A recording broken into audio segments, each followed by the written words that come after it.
अवधूत चिंतन श्री गुरुदेव दत्त श्री स्वामी समर्थ एक नवीन व्हिडिओमध्ये सगळ्यांचं खूप खूप मनापासून स्वागत आहे। तर आज आहे चैत्र अष्टमी। तर चैत्र अष्टमीची देवीच्या टाकावर अभिषेक कसा करायचा, कुंकुमार्चन कसं करायचं, त्याचबरोबर लवंगाची अतिशय प्रभावी सेवा तुमच्यासोबत मी शेअर केलेली आहे। त्याच्यानंतर देवी बघा, ज्या महिलांना घरातल्या महिलांना जी काही सेवा करता येईल यापैकी कोणतीही सेवा तुम्ही करू शकता, कारण घरातल्या स्त्रीने कुलदेवीची सेवा केली तर सगळ्या कुटुंबाला त्याचा फायदा होत असतो। आणि कुलदेवी म्हणजे आपली आई असते आणि आईची सेवा करणं हे आपलं कर्तव्य असतं, कारण आई ही मुलाबाळांचा सांभाळ करत असते, त्यांचा उद्धार करत असते, त्यांचं संरक्षण ती करत असते। तर बघा, स्वामींच्या सेवेच्या अगोदर आपल्याला आपल्या कुलदेवीची सेवा करायची असते। आणि ह्या चैत्र नवरात्रीमध्ये बघा, सृष्टीची निर्मिती झाली होती आणि ह्या चैत्र नवरात्रीमध्ये आपण जी देवीचा प्रभाव इतका असतो की देवीची कोणती छोटी साध्यातली साधी जरी सेवा केली, नुसतं देवीचं नामस्मरण जरी केलं तर त्या सेवेचं तुम्हाला अखंड फळ असं मिळत असतं। खूप सारे आणि आपल्या मनोवांची इच्छा पूर्ण होण्यास आपल्याला मदत होत असते, आपले कामं निर्विघ्न पार पडत असतात। त्याचबरोबर आपल्या जे काही सांसारिक जीवनामध्ये आहे कोणतेही दुःख आपल्या आयुष्यामध्ये येत नाही। त्यासाठी देवीची सेवा कोणतीही सेवा तुम्हाला करता आली तरी करा।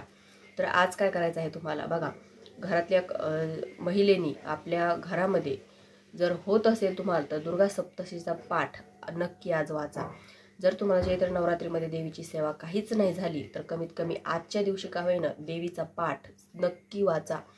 बघा, ही देवीची सेवा सगळ्यात प्रभावी ही देवीची सेवा आहे आणि ही तुम्हाला आजच्या दिवशी आपण म्हणतो ना की ज्या त्यावेळी जी ती सेवा केली तर त्याचं फळ आणि त्याचा जो काही प्रभाव असतो तो आपल्यावर खूप जास्त पटीनं पडत असतो। त्यासाठी देवीची अखंड कृपा राहावी यासाठी तुम्हाला आज ह्या सेवेचा तुम्हाला फायदा करूनच घ्यायचा आहे। त्यासाठी नक्की दुर्गा सप्तशीचा पाठ वाचा, त्याच्यात आज जमलंच तर कुमारिका जेव घाला।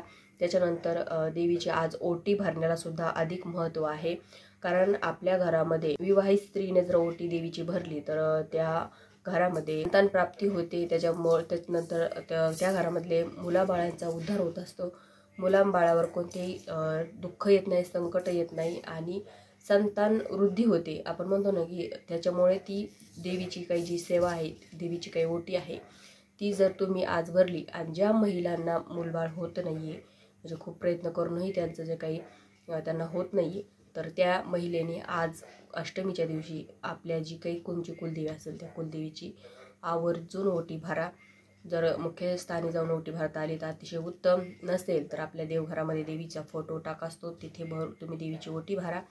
जे ओटी भरलेली सामान आहे ते एखाद्या गरजू महिलेंना दान करा, कारण दानाला सुद्धा अधिक महत्त्व आहे।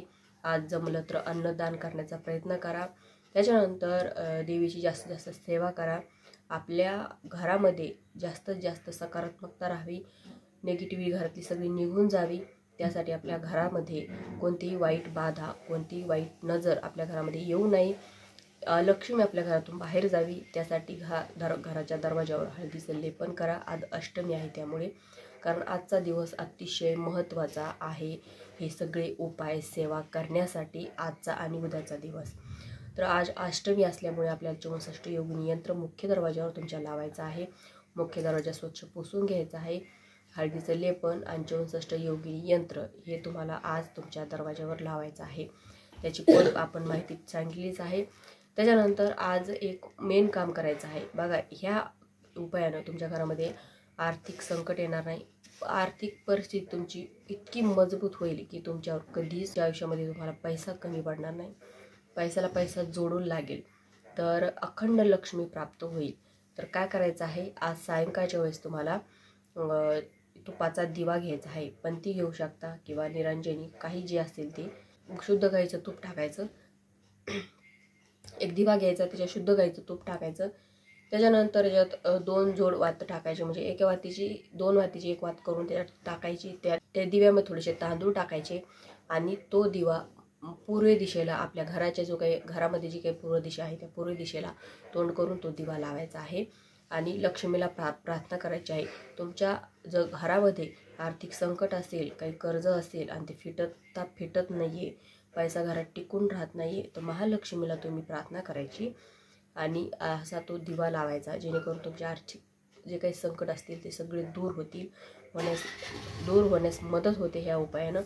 तर नक्की हे उपाय करा, कारण हे छोटे छोटे उपायानं आपल्या आयुष्यामध्ये असे चांगले चांगले बदल आणतात. आपल्या आयुष्यामध्ये खूप सारे बदल असे घडवतात.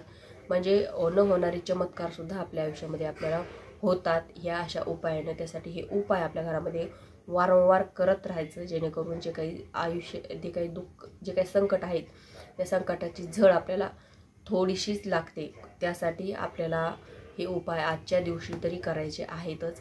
तर असा हा एक दिवा तुमच्या घरामध्ये मुख्य पूर्व दिशेला तोंड करून नक्की लावा तुपाचा. तर आजच्या व्हिडिओमध्ये इतकंच. व्हिडिओ आवडल्यास व्हिडिओ लाईक करा, शेअर करा, चॅनलला सबस्क्राईब करायला विसरू नका. झाली सेवा श्री स्वामी समर्थ महाराजांची आणि परमपूज्य गुरु माऊलींच्या चरणी रुजू करते. श्री स्वामी समर्थ.